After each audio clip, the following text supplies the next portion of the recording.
नमस्कार, आपका स्वागत है। दोस्तों, श्रावण के महीने में सोमवार की व्रत कथा का बहुत महत्व है।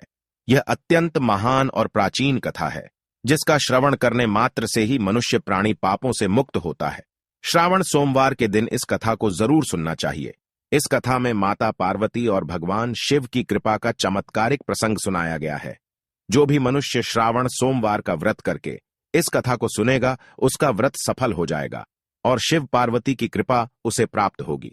दोस्तों, इस कथा को पूरा सुनना चाहिए। इसे कभी अधूरा नहीं सुनना चाहिए। इसे पाप माना जाता है। दोस्तों, एक समय की बात है, दूर किसी नगर में एक साहूकार रहता था। उसके पास धन की कोई कमी नहीं थी, लेकिन फिर भी वह हमेशा ही दुखी रहता था, क्योंकि उसकी कोई भी संतान नहीं थी। फिर एक महान संत उनके द्वार पर आते हैं और उनकी व्यथा को सुनकर उन्हें सोमवार का व्रत करने का सुझाव देते हैं। संत की बात सुनकर वह साहूकार और उसकी पत्नी दोनों ही सोमवार का व्रत करने लगे। वे प्रत्येक सोमवार शिवजी के मंदिर में जाकर पूरी निष्ठा और भक्ति भाव से शिवजी की आराधना एवं पूजा करने लगे। उस साहूकार और उसकी पत्नी की भक्ति देखकर माता पार्वती बहुत प्रसन्न हुई और उन्होंने शिवजी से प्रार्थना की, हे प्रभु, आपका भक्त साहूकार और उसकी पत्नी बहुत समय से सोमवार का व्रत कठोरता से कर रहे हैं। उन्हें उनकी भक्ति का फल निश्चित ही मिलना चाहिए। तब भगवान शिव कहते हैं, हे महामाया, इस संसार के प्रत्येक प्राणी को उसके पिछले जन्म के कर्मों का फल निश्चित ही भोगना पड़ता है। वह पिछले जन्म में जो भी पाप करता है, उसका फल उसके अगले जन्म में उसे मिलता है। यह साहूकार भी उसके पिछले जन्म के कर्मों का फल भोग रहा है। यही उसकी नियति है। फिर माता पार्वती कहने लगती है, हे प्रभु, इस संसार में आपके लिए कोई भी कार्य असंभव नहीं है। आप महाकाल है। मृत्यु भी आपकी ही आज्ञा का पालन करती है। आप बड़े बड़े पापियों को भी क्षमा कर देते हैं। फिर अपने इस भक्त को भी उसके पिछले जन्म के कर्मों के लिए क्षमा करके उसकी इच्छा को पूर्ण कीजिए। माता पार्वती के बार बार आग्रह करने पर भगवान शिव साहूकार की प्रार्थना को सुनने के लिए तैयार हो जाते हैं और एक दिन सोमवार को स्वप्न में उसे दर्शन देकर पुत्र प्राप्ति का वरदान देते हैं और कहते हैं, तुम्हारे पुत्र की आयु केवल 12 वर्ष की ही होगी और उसके बाद तुम्हारा पुत्र कैलाश में चला आएगा। सुबह जागने के बाद साहूकार यह बात अपनी पत्नी को बताता है। वे दोनों ही ना तो प्रसन्न होते हैं और ना ही दुखी, किंतु भगवान की इच्छा समझकर स्वीकार कर लेते हैं और फिर से शिव भक्ति में लग जाते हैं।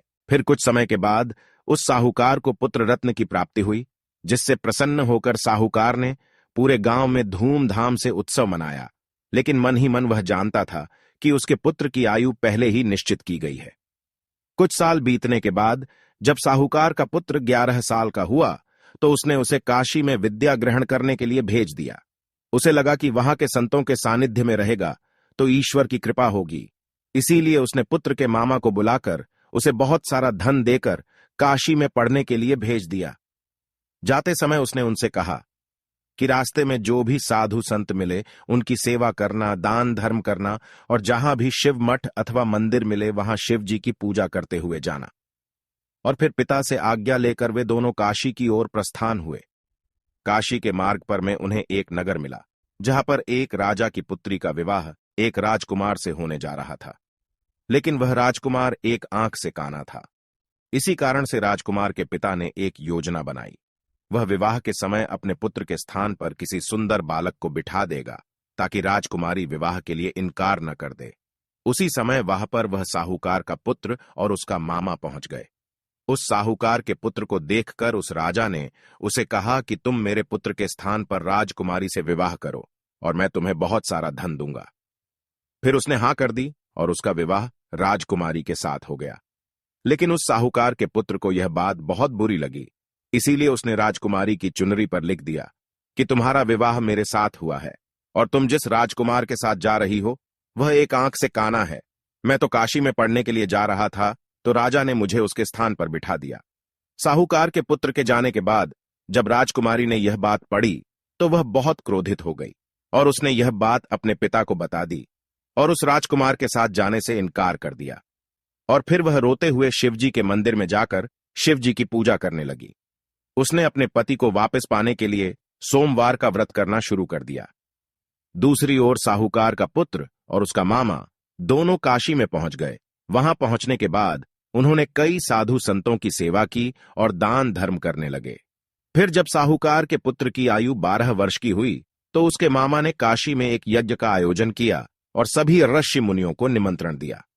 यज्ञ के बाद साहूकार के पुत्र को नींद आने लगी और वह सोने के लिए शिव मठ में चला गया और उसी समय नींद में उसकी मृत्यु हो गई।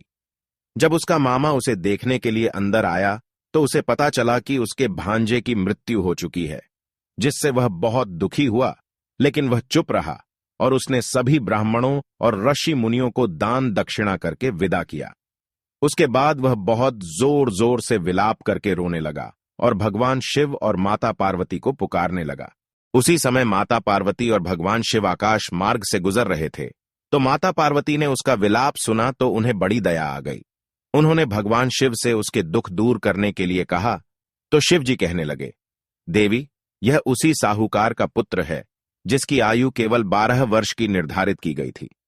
लेकिन मां तो मां होती है, उसकी ममता की कोई सीमा नहीं होती। अपने पुत्र को वह कभी दुख में नहीं देख सकती। इसीलिए माता पार्वती मातृभाव से विभोर होकर शिव से आग्रह करने लगी, हे प्रभु, देखिए उस बालक के मामा आपके शिव भक्त है। उस साहूकार के पुत्र की पत्नी भी सोमवार का व्रत कर रही है और अपने पति की राह देख रही है। उसकी माता भी अपने घर उसकी राह देख रही है। आप अपने इतने सारे भक्तों को कैसे दुर्लक्ष्य कर सकते हैं? वे सभी उसके वियोग में प्राण त्याग देंगे। कृपया आप उस बालक पर कृपा करें। माता पार्वती के आग्रह पर शिव जी ने उस बालक को फिर से जीवित कर दिया और उसे लंबी आयु प्रदान की। वह बालक फिर से जी उठा और महादेव को धन्यवाद करने लगा। फिर काशी में शिक्षा प्राप्त करके वह बालक अपने नगर की ओर लौटने लगा। रास्ते में वह उस नगर भी पहुंचा जहां पर वह राजकुमारी उसकी प्रतीक्षा कर रही थी। फिर राजा को जब इस चमत्कार का पता चला तो उसने उसकी पुत्री का विवाह उस साहूकार के पुत्र के साथ कर दिया और बहुत सारा धन धान्य देकर विदा कर दिया। इधर साहूकार और उसकी पत्नी भूखे प्यासे रहकर अपने पुत्र की राह देख रहे थे। उन्होंने यह प्रण रखा था कि यदि उन्हें उनके पुत्र की मृत्यु का समाचार मिलता है तो वे उसी क्षण प्राण त्याग देंगे। लेकिन महादेव की अनुकंपा से उन्हें पुत्र के जीवित होने का समाचार प्राप्त हुआ और वे अति प्रसन्न हुए और घर पर पुत्र के आने पर उन्होंने उनका भव्य स्वागत किया।